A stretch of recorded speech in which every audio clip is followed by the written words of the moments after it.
업무 속도가 2배로 올라가는 에듀파인 나이스 영업 비밀을 공개해 볼까 합니다.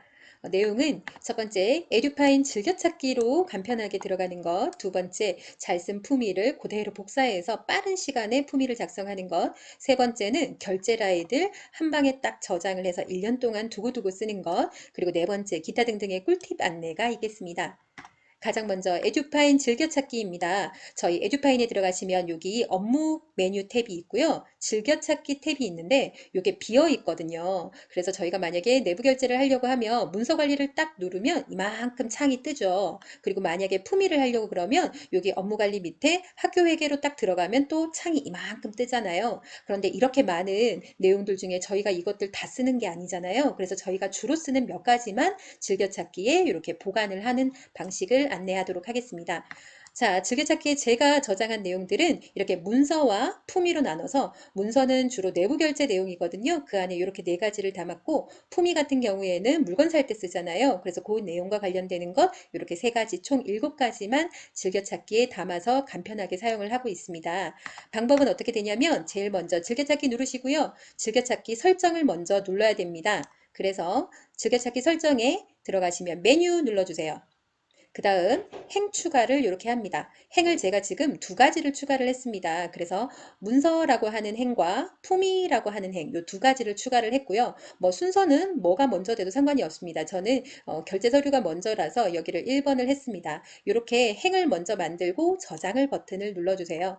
그러면 이렇게 즐겨찾기에 이렇게 2가지의 트리가 생기게 됩니다. 그러면 이 2가지의 폴더같이 생긴 이 2가지에다가 즐겨찾기를 저장을 하면 되는 겁니다. 이제 담도록 하겠습니다. 담는 방법은 창에 가서 무슨 창이든 좋습니다. 창에 가셔서 오른쪽 상단에 가면 이렇게 별표가 있습니다. 이게 바로 즐겨찾기이기 때문에 이거 딱 누르면 자 그럼 어디에 들어갈까요? 라고 질문을 합니다. 그러면 나는 문서에 놓고 싶다. 그럼 문서를 먼저 누르고 그 다음 즐겨찾기 등록 이렇게 누르면 문서에 딱 들어가게 되는 겁니다. 질문을 하죠. 좌측에 트리폴더 경로로 등록됩니다. 그러면 확인하면 이제 들어가게 되는 것입니다.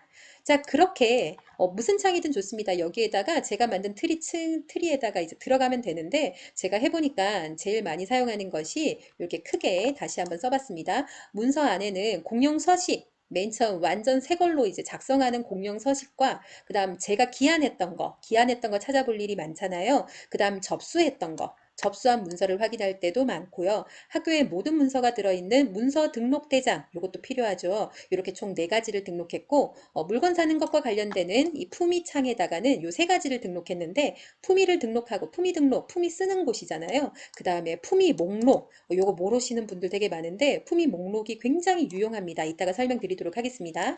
그 다음 검사 검수 요청이라고 행정실에서 이제 물건 산 거에 대해서 검사 검수 요청을 하실 때가 있으세요. 그래서 요거까지 그래서 이렇게 총 7가지를 등록을 한번 추천드리겠습니다. 자, 2번째 넘어가겠습니다. 2번째는 남들이 잘 쓴 품위를 그대로 복사해서 사용하는 방법입니다.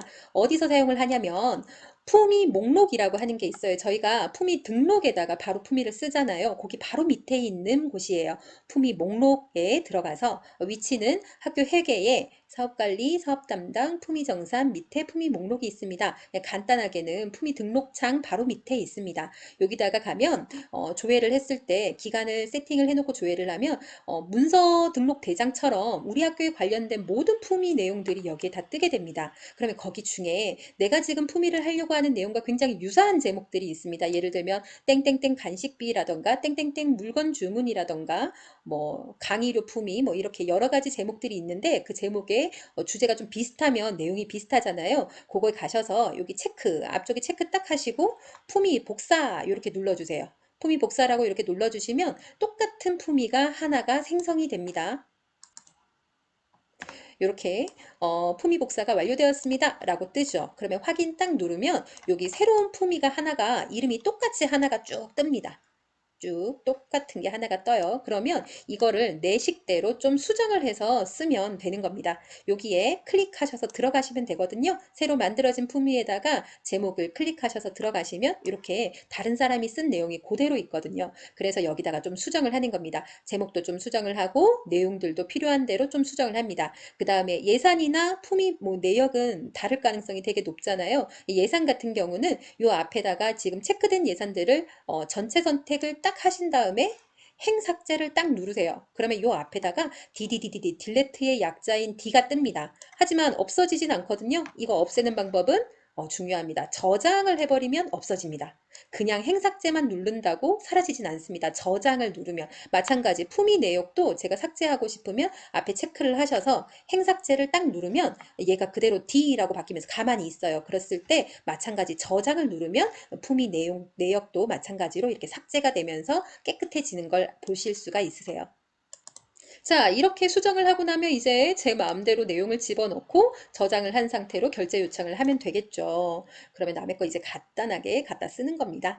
자, 예시 하나 더 몇 가지 얘기를 드리겠습니다. 품위 목록에다가 뭐 인쇄비다, 네임펜이다, 배송비다 이렇게 내용을 쓰는데 이 내용을 쓸 때 이 내용이 너무 자세하면 이걸로 인해서 구입한 것과 맞지 않았을 때 문제가 생길 가능성이 높습니다. 그래서 한 가지 팁은 이렇게 품위 내역 쓰실 때 조금 넓은 범위로 예를 들면 막 네임펜도 막 이렇게 제조사나 명칭이나 이것까지 쓰지 않아도 된다고 하시거든요. 그래서 넓은 범위로서 이렇게 쓰면 나중에 두 번 수정해 다시 한번 품위를 올려야 되는 일들이 좀 적어집니다. 이게 자세해 버리면 얘로 인해서 이제 주문한 물건과 맞지 않았을 때 문제가 좀 생길 수도 있습니다. 그리고 최종 품위 금액 안에서만 오케이다. 이게 무슨 말이냐면 만약에 인쇄비에 10만 원을 썼어요. 그 다음에 네임펜을 뭐 4만 원을 샀어요. 배송비가 만 원이에요. 그러면 합치기 하면은 15만 원의 품위를 냈어요.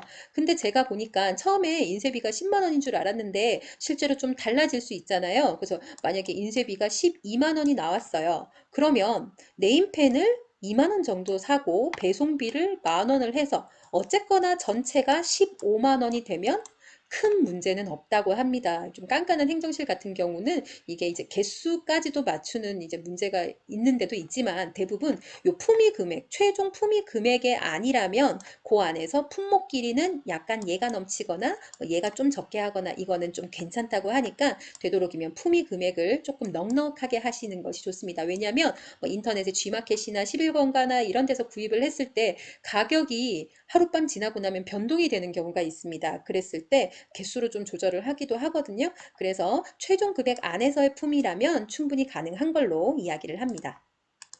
자, 그 다음에 한 가지 더 품위 목록을 좀 보는 방법을 한번 말씀을 드리도록 하겠습니다. 연말이 되면 내가 지금 엄청 급하게 품위를 했어요. 돈을 다 털기 위해서. 근데 지금 실제로 내가 올린 금액과 빠져나간 금액이 얼만큼인지 지금 이 내가 낸 결제가 정말 돈이 빠져나갔는지 안 나갔는지 그런 것들이 헷갈리실 때가 있어요. 그때 품위 목록을 딱 보시는 방법만 알면 이거 별로 어렵지 않거든요. 그래서 요것만 아시면 됩니다. 한번 보겠습니다. 품위 목록에 가시면 내용들이 쫙 나와 있고 오른쪽에 막 숫자와 어려운 단어들이 되게 많은데 실제로 어려운 단어가 크게 아니거든요. 자, 상태를 보시면 저희가 품위를 기한을 올리면 기본적으로 얘네가 품위 저장 상태로 이렇게 뜹니다. 저장. 그런데 저희가 품위를 한번 하고 나면 밑에 행정실 직원분께서 카드 결제나 이렇게 결제를 하셔서 실제로 돈을 지출을 하는 그 결제를 똑같이 한 번 더 올리세요. 그래서 똑같은 제목으로 올리세요. 그게 끝나면 원인행위라고 이렇게 뜹니다. 실제로 돈이 다 빠져나간 아이들은 이름이 원인행위라고 이렇게 바뀌거든요. 그래서 원인행위가 붙은 아이들, 이런 아이들은 다 지출이 된 아이들이에요. 그리고 품위 저장인 아이들은 아직 지출이 되지 않은 아이들입니다. 그러면은 지출이 다 완료된 아이들을 한번 보겠습니다. 여기 2번 한번 보세요. 품위를 이렇게 딱 했는데 원인행위, 지출도 이렇게 딱 됐어요. 완전 숫자 예뻐요. 내가 품위한 만큼 딱 예쁘게 지출이 이미 완료가 된 거예요. 그런데 여기는 한번 보세요. 품위는 40만 원을 했는데 원인행위, 돈 빠져나간 건 이 정도밖에 안 됐어요. 예를 들면 품절이 됐거나 물건을 다 사지 못했을 때 이렇게 덜 빠져나갈 수도 있다는 얘기입니다. 그 다음에 얘는 품위를 이렇게 크게 했는데 하나도 안 나갔죠. 한마디로 아직 원인행위가 이루어지지 않았다라고 해석할 수가 있습니다. 간단하죠.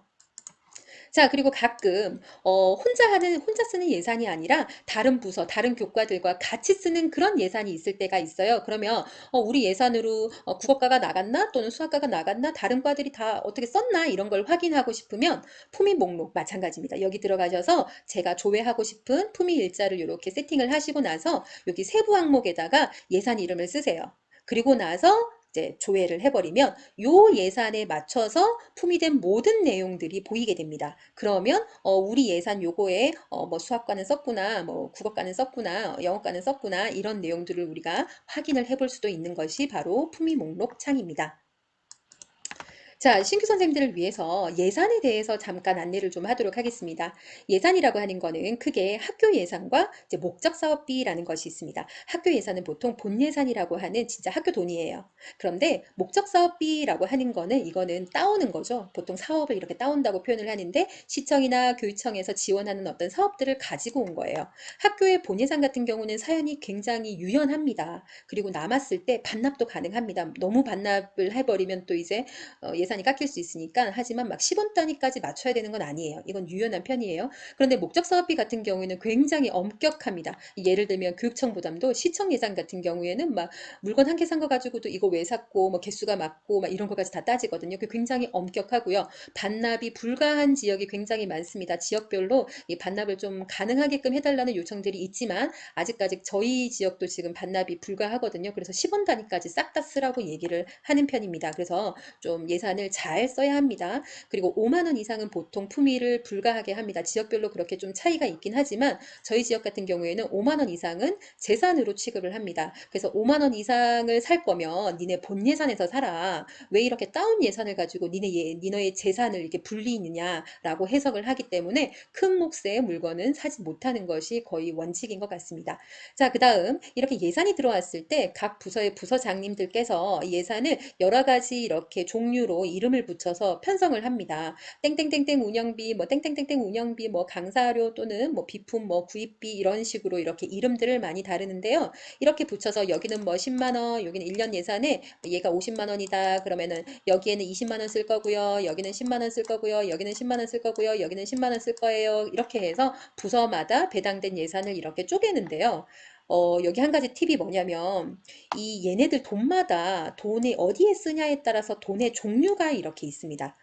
교육 운영비라던가 운영수당이라던가 비품 구입비라던가 이렇게 되게 통일된 명칭들이 있거든요. 이런 거를 되게 어려운 말로 원가, 통계, 비모 이렇게 얘기하는데 한마디로 돈의 쓰임에 따른 어떤 돈의 종류라고 보시면 됩니다. 그런데 이 돈의 종류 의 이름이 비슷하면 부서장님이 여기에서 20만 원을 썼고 여기에서 10만 원 쓸 거라고 돈을 이렇게 배정을 해 놔도 이게 총 합이 30이잖아요. 근데 쓰다 보니까 여기서 좀 더 지출이 필요한 거예요. 그러면 요 돈 갖다 쓸 수 있어요.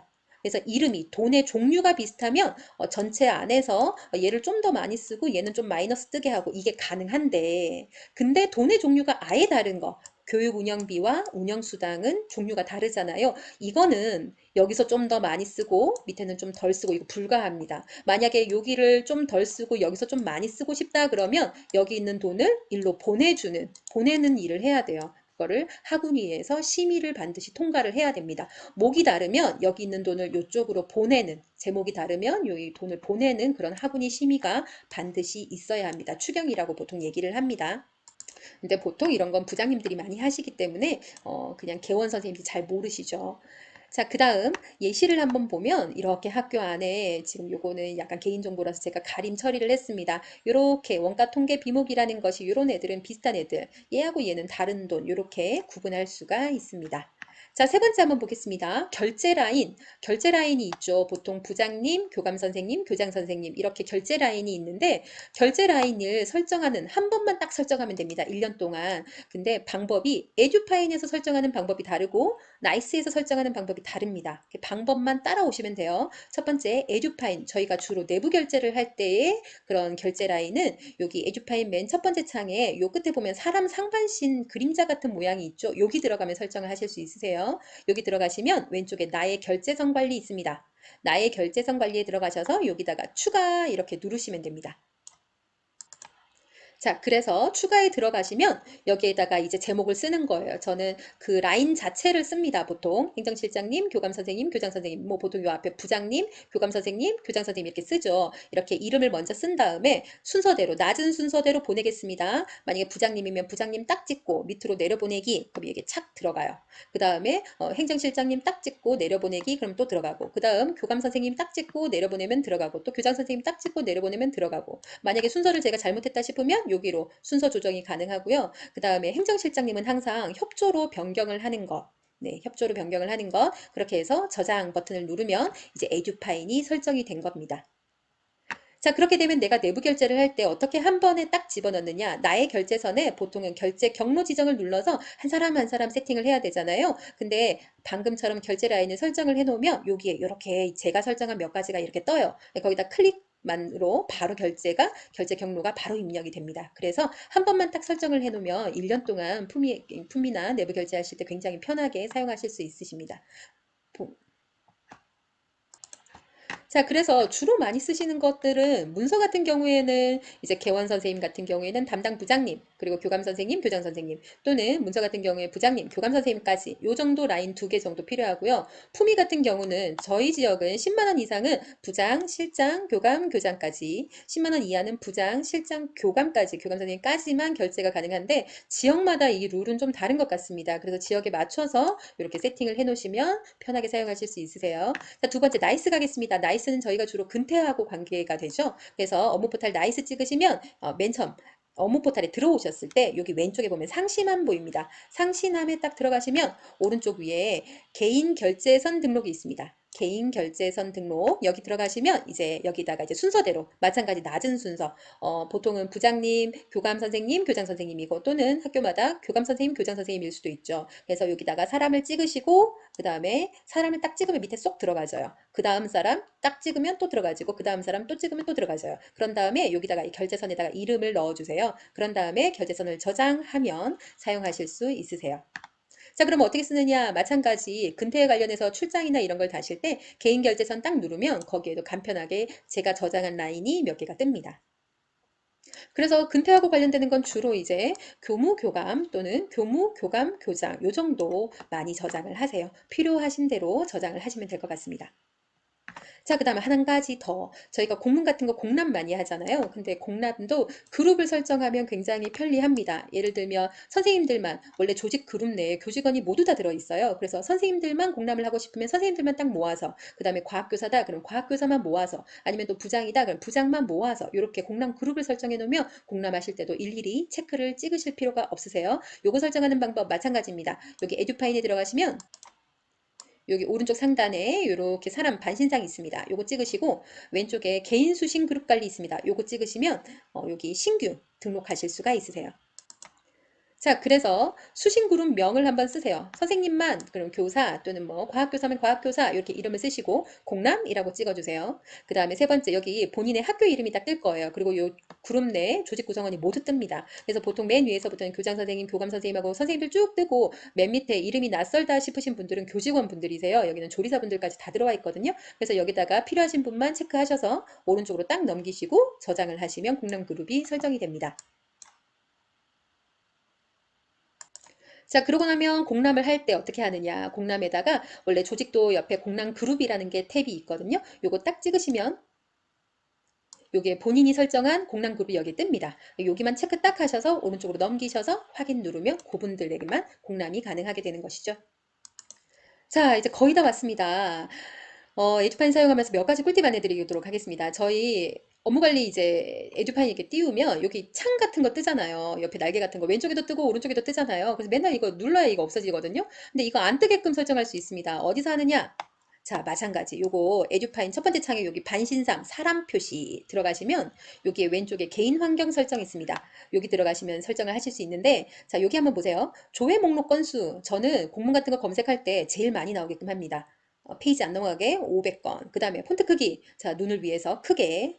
그 다음에 파일 다운로드. 경기도 같은 경우에는 한셀이 기본이라서 한셀로 체크를 합니다. 그 다음에 왼쪽 창 표시 여부는 왼쪽 창이 바로 요 날개거든요. 왼쪽 거는 보통 표시를 하고 오른쪽 창은 좀 들어가게 하고 이렇게 세팅을 보통 하는 겁니다. 필요하신 대로 세팅을 하시면 될 것 같습니다. 자, 그 다음에 대외 공문 같은 경우에 대외 공문을 아직도 뭐 교육청에 이렇게 쓰시고, 그 다음에 결제가 올리고 난 다음에 결제가 교장선생님까지 완결이 되면 다시 들어와서 발송을 누르시잖아요. 그런데 대외 공문, 밖으로 쏘는 공문 같은 경우에 여기 자동 발송이 있어요. 자동 발송을 체크를 하시면 얘가 완결되고 나면 자동으로 쏴지는 겁니다. 그래서 요거 체크하시면 자동으로 다시 한번 들어와서 발송을 하지 않아도 된다는 거 요거 사용하실 수 있으시고요. 예산을 사용할 때, 우리가 예산 한쪽에 돈이 되게 조금 남았고, 그 돈 다 쓰고, 다른 예산에서 나머지 돈을 다 써야 되는 상황이 있을 수 있어요. 즉, 예산 두 개를 써야 될 때. 되는데, 이 위에 1번 예산에는 1,000원밖에 없고, 이 2번 예산에 돈이 많이 들어있는 거예요. 나는 똑같이 인쇄를 할 거예요. 인쇄를 10,000원짜리 인쇄를 하는데, 1번 예산에서는 1,000원을 쓰고, 2번 예산에는 9,000원을 쓰고 싶은 거예요. 그러면 어떻게 하느냐? 1번 예산을 찍으세요. 쓰시고 여기 인쇄비를 입력을 하시면 1,000원이라고 이렇게 쏙 들어가져요. 그 다음 두 번째 예산을 다시 찍으세요. 그런 다음에 이름을 똑같이 인쇄비라고 쓰고 여기다가 9,000원을 쓰시면 이렇게 9,000원이라고 딱 들어가져요. 같은 인쇄를 하는데 10,000원짜리 인쇄를 하는데 위에는 1,000원, 밑에는 9,000원 이렇게 떠서 합이 10,000원이 이렇게 되게끔 예산 두 개를 사용하는 방법은 이렇습니다. 여기까지 에듀파인 연수였습니다.